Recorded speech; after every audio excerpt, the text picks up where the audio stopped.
My girlfriend spit in my face when I proposed to her on Christmas in front of my family. This ring is tiny and sad just like you, so I left her right there. Now she is begging me to take her back. That Christmas Eve, I got down on one knee, heart pounding, ready to propose. But the words that came out of her mouth, and what she did next, changed my life forever. The air was thick with the scent of pine and roast beef. My whole family gathered, laughing, oblivious to the train wreck about to unfold. I'm a 29-year-old guy, and honestly, looking back, that humiliating Christmas was the biggest bullet I've ever dodged. 3 years earlier, I'd met Chloe at a friend's birthday party. She was stunning, smart, funny, everything I thought I wanted. We clicked immediately. Within 6 months, she was practically living at my apartment, and after 8, she officially moved in. This is where I should have seen the red flags, but love, I guess, makes you blind. I work as a software engineer, making around $95,000 a year, which is comfortable for my city. I own a 2-bedroom apartment, bought before we met, and my car is paid off. Chloe worked part-time at a boutique, maybe $1,800 a month on a good one. From the moment she moved in, she contributed absolutely nothing financially. Zero rent, zero utilities, zero groceries, nothing. At first, I didn't mind. I genuinely believed we were building a future, that things would balance out. But every time I gently brought up her contributing, even a small amount for groceries, she'd twist it. She'd say I was controlling, making her feel small, obsessed with money. She'd claim a real man wouldn't keep score. She was a master at making me feel like the villain for even suggesting we share the burden. So, I kept paying for everything: mortgage, electric, internet, groceries, gas for both our cars. Even her car insurance somehow ended up on my tab. My savings were draining, but I kept telling myself it was temporary. She loved me, we were partners. About 5 months before Christmas, I started seriously thinking about proposing. Despite the financial mess, I truly loved her. I thought marriage would bring us closer, give her the security to step up. I started researching rings, wanting something beautiful she'd be proud to show off. I saved relentlessly for 2 months, skipping lunches, canceling my gym, avoiding friends. I lived like a broke college student, all to afford something special. I ended up spending $8,200 on a white gold ring with a 1-carat diamond. Not massive, but respectable, and way more than I could comfortably afford. I decided Christmas was perfect. My whole family would be there, and Chloe had always gotten along great with them. Or so I thought. My parents were hosting dinner, as always. My sister and her husband, my younger brother, aunt, uncle, the whole crew. It was supposed to be a beautiful, unforgettable family moment. Christmas Eve arrived, and I was a nervous wreck. The ring box was in my jacket, and I checked it constantly. We drove to my parents' house, and everything felt normal. Chloe was chatting, laughing, seeming happy and relaxed. Dinner was incredible. My mom outdid herself with prime rib and all the fixings. Everyone was in such a great mood. After dessert, as everyone was settled and content, I knew this was my moment. I stood up, my heart absolutely pounding. My hands shook as I pulled out the ring box. I got down on one knee, right there in front of everyone. The room went silent. My mom gasped, her hands flying to her mouth. Everyone was smiling. I looked up at Chloe and began to tell her how much I loved her, how I wanted to spend my life with her, how she made me happier than I'd ever been. I opened the box, holding the ring up. Her smile vanished. Instantly. She stared at the ring for what felt like an eternity, then looked at me with an expression of pure disgust. "Are you serious right now?" she asked. Nobody moved. Nobody spoke. She looked at the ring again, literally wrinkling her nose like she'd smelled something foul. Then she said the words that will haunt me forever: "This ring is small and pathetic, just like you." The room went dead silent. My mom gasped again. My sister's jaw dropped. My dad half stood from his chair. But Chloe wasn't done. She kept going. She said her friend Maya got engaged 2 months ago, and her ring was 3 carats. That Maya's boyfriend had class and taste. That I was clearly cheap and didn't value her. She couldn't believe I'd embarrass her like this, in front of people, with such a tiny, sad little ring. I was still kneeling, in shock. My brain couldn't process it. This woman I'd loved and supported for 3 years was dismantling me in front of my entire family on Christmas. Then she did something so utterly disrespectful, so beyond the pale, that it landed right on my face. My mom screamed. My dad jumped up, roaring for her to leave. My brother moved towards us, but I held up a hand. I slowly stood, pulled up my pocket square, and wiped my face. I looked her dead in the eye, and as calmly as I could, I said, "We're done. Get out of my house and out of my life." She laughed. Actually laughed, like it was all a big joke. "Fine," she said, "I was meaning to tell you anyway." Then, right there, in front of everyone, she announced she'd been seeing her ex-boyfriend, Leo, for the past 4 months. She claimed he was more of a man than I'd ever be, that he knew how to treat a woman, that he didn't nickel and dime her like I did. She called me boring, cheap, controlling, and said she'd only stayed because I provided a free place to live. Every word was a knife, and she delivered each one with a smile. She grabbed her coat and purse, then, with a sickeningly sweet voice, told my mom, "Thanks for dinner," and walked out. The second the door closed, my mom rushed to hug me. My sister was crying. My dad was red-faced with fury. I just stood there, holding this $8,200 ring that now felt like the stupidest purchase I'd ever made. I drove home alone that night, numb. I still couldn't grasp what had happened. When I got to my apartment, all her stuff was still there. Her clothes, her toiletries, her shoes. I spent the entire night packing it all into garbage bags and boxes. I didn't sleep. Just packed. 3 years of her life, stuffed into black trash bags. By 6 a.m. on Christmas morning, everything was ready. I dragged every bag and box down to the parking lot, piling it all in the snow next to the guest spots. It was freezing, maybe 20 degrees, and snow was starting to fall again. I took photos for evidence, texted her that her stuff was outside, and she had until noon to pick it up before I donated it. Then, I went inside and changed the locks. New locks were installed by 10 a.m. Cost me $200 for the holiday emergency service, but it was worth every penny. Around 11:30 a.m., I heard a car. I looked up my window and saw Chloe getting out of a sleek black car. And who was driving? Leo, her ex-boyfriend, the man she'd been seeing. He got out too. I watched them survey the pile of her belongings in the snow. This is where things truly started to unravel, and I realized this nightmare was about to get much, much worse.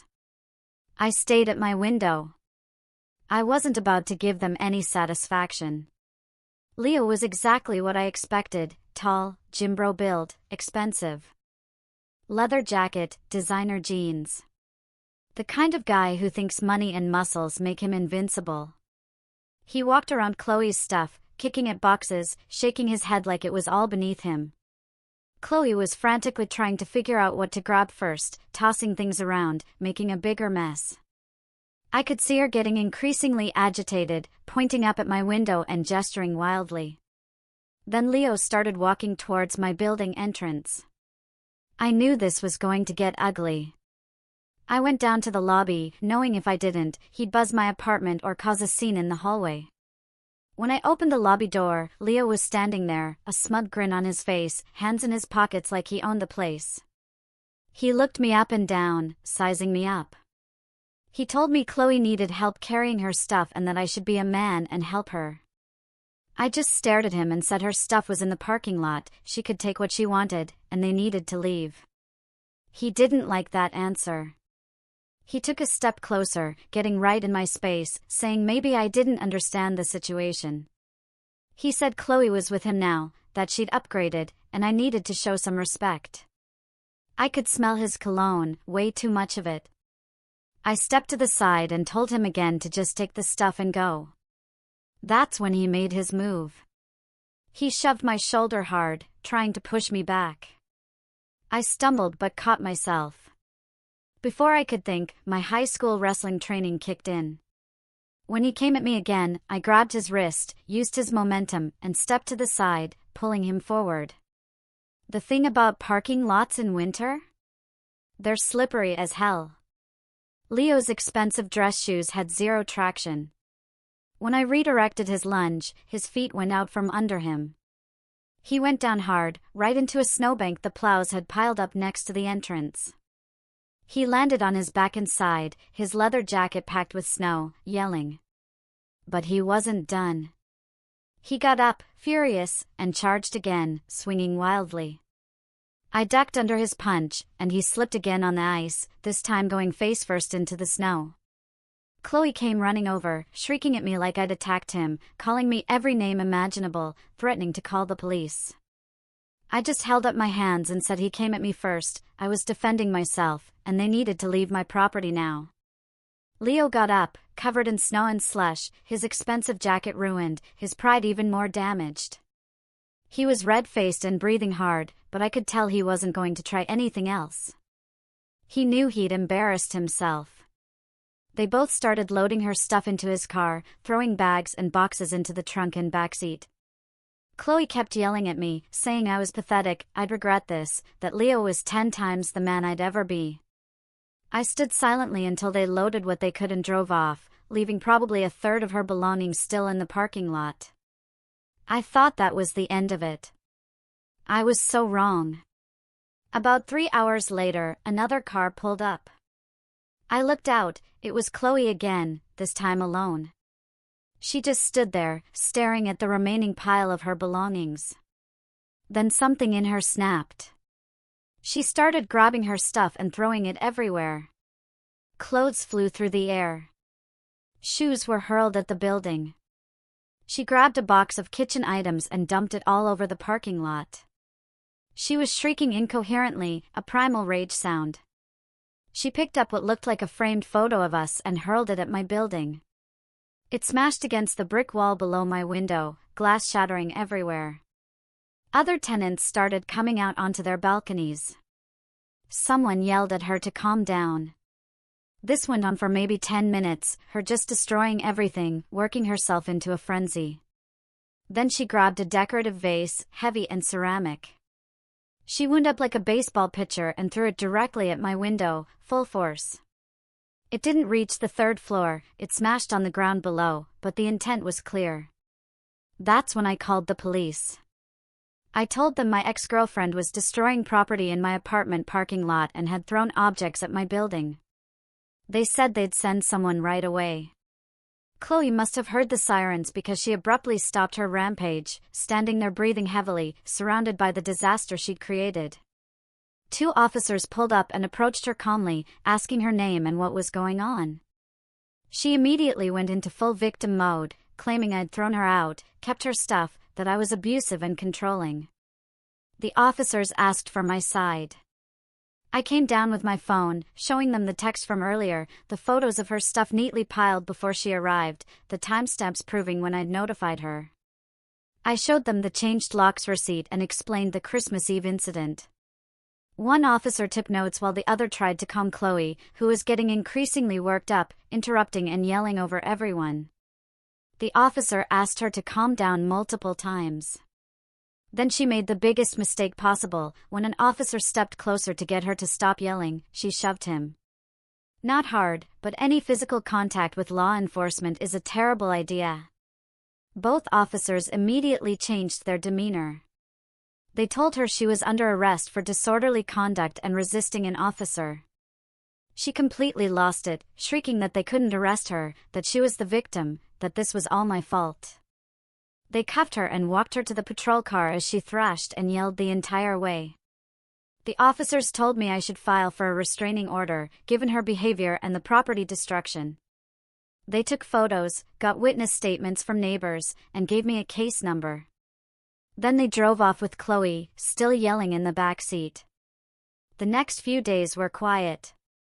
too quiet, honestly. I filed for a restraining order and got a temporary one approved immediately, based on the police report and witness statements. I had to go to court for the permanent order hearing, but Chloe didn't even show up. So, the judge granted it by default, 5 years with no contact allowed. I thought I was finally free of this nightmare. Then, about a week after Chloe's arrest, I got an email at work from an address I didn't recognize.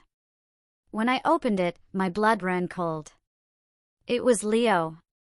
The email was full of threats, telling me I'd ruined his relationship, that Chloe was struggling because of me, that I needed to drop the restraining order and apologize.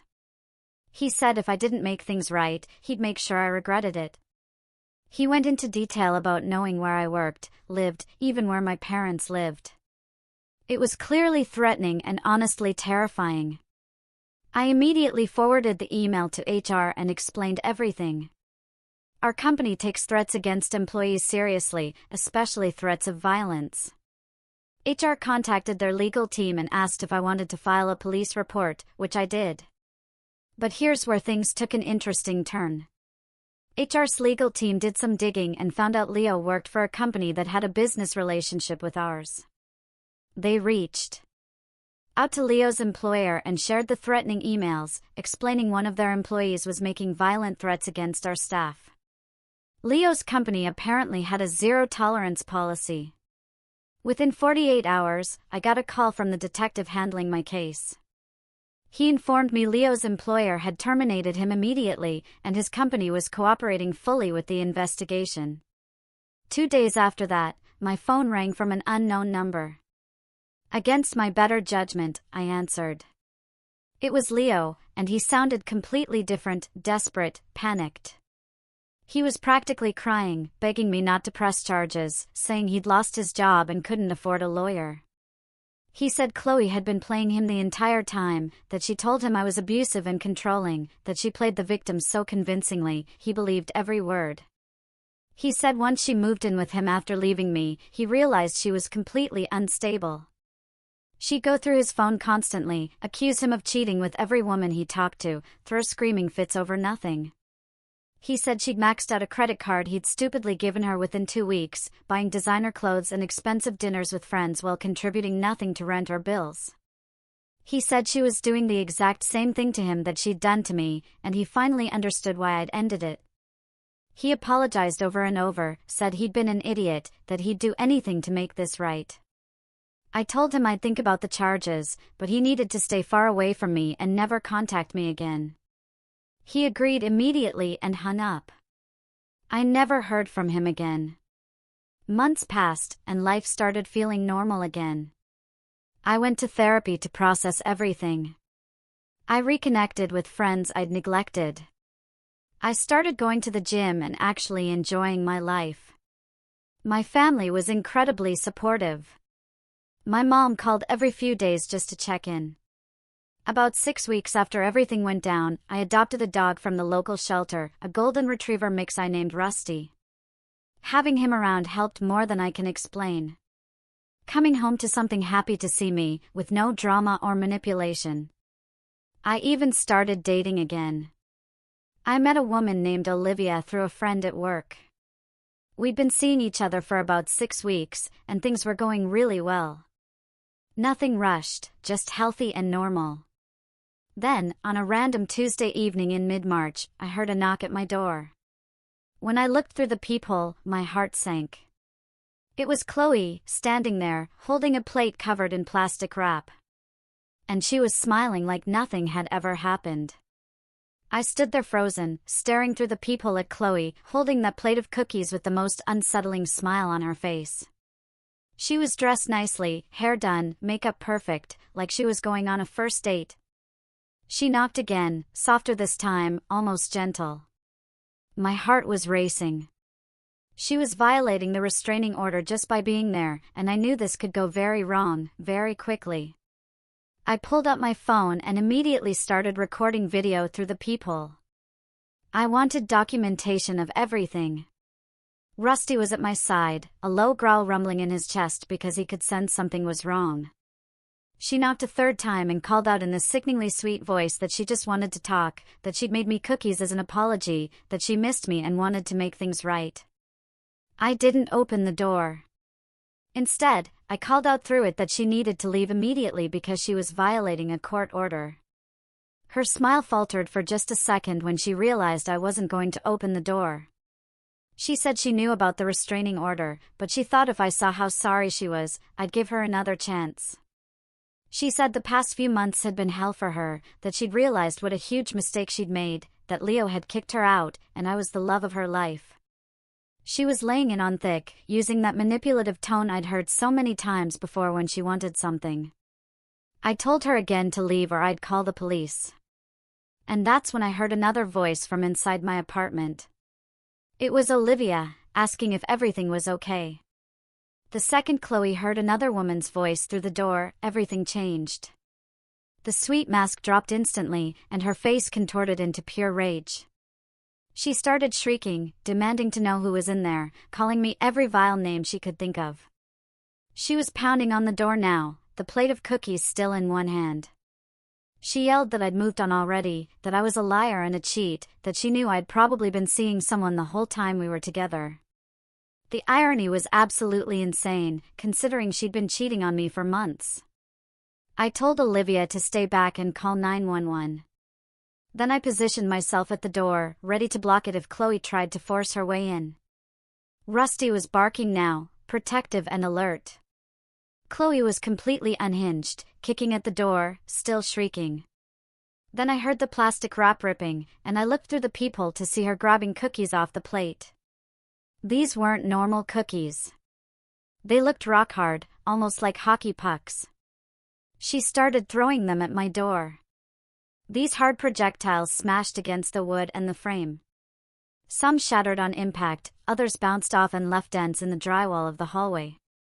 My neighbor across the hall opened his door to see what the commotion was about, and a cookie flew past his head, slamming into his doorframe. He yelled at Chloe to stop, and she turned on him, shrieking that this was none of his business. He quickly shut his door, and I heard him yelling that he was calling the cops, too. Chloe was in a full meltdown now, throwing cookies at my door, at the walls, at the ceiling. She was crying and yelling simultaneously, this guttural sound of pure rage and desperation. She kept yelling that I'd ruined her life, that she'd given me everything, that I was supposed to wait for her. I could hear sirens in the distance getting closer, and so could Chloe. Instead of running, she just kept throwing cookies and shrieking.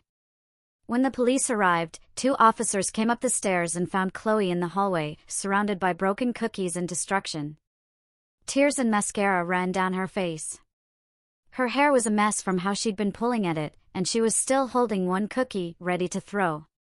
The officers immediately recognized the situation. They asked her name, and when she told them, one officer said he remembered her from the incident 4 months ago. They asked if she knew. She had a restraining order, and she actually said yes, but that she needed to talk to me. One of the officers picked up an intact cookie from the ground and actually laughed, making a comment about how it was hard as a rock and asking if she was trying to use baked goods as weapons. Chloe started arguing with them, saying they didn't understand, that I was the problem, that she was the victim here. They asked her calmly to come with them, and she refused. She said she wasn't leaving until she talked to me, that I owed her that much. The officers explained she was under arrest for violating the restraining order and for disorderly conduct. That's when she tried to pull away from them. She jerked her arm back when one officer reached for her and started backing down the hallway. The officers weren't rough, but they were firm. They told her multiple times to stop resisting and to put her hands behind her back. She was still arguing, still trying to justify why she should be allowed to be there.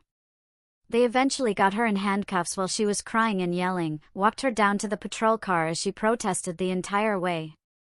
My neighbor came out after they'd left, and we surveyed the damage. Cookie pieces and crumbs everywhere, dents in the walls, scuff marks on my door from where she'd been kicking it. Olivia was pretty shaken up. She'd never experienced anything like that.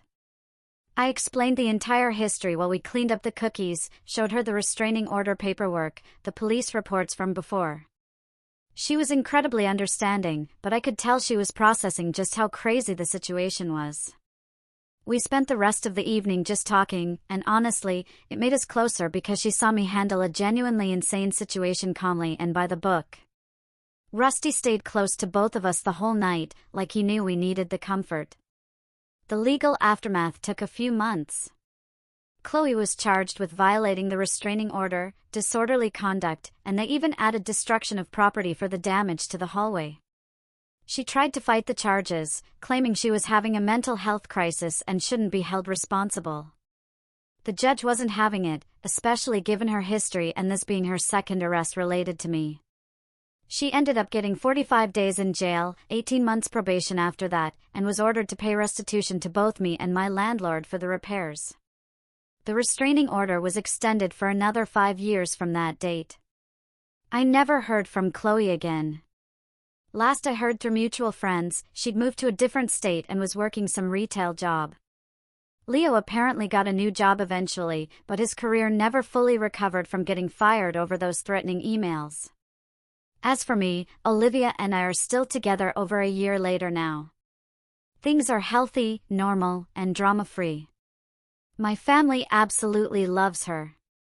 My mom, especially, has said multiple times how relieved she is that I found someone stable.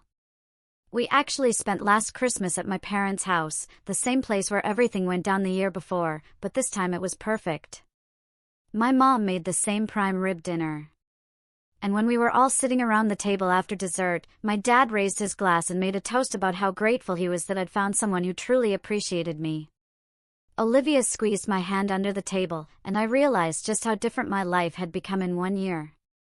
I still have that $8,200 ring sitting in a safe. I've thought about selling it, but part of me wants to hold on to it as a reminder of what I survived and what I learned. The whole experience taught me to trust my instincts about red flags, to value myself enough not to accept financial manipulation, and that sometimes the trash really does take itself out. Life is genuinely good now, and I'm grateful every single day that Chloe showed her true colors before I actually married her. Because if she'd waited until after the wedding to reveal who she really was, I'd probably still be dealing with her in divorce court.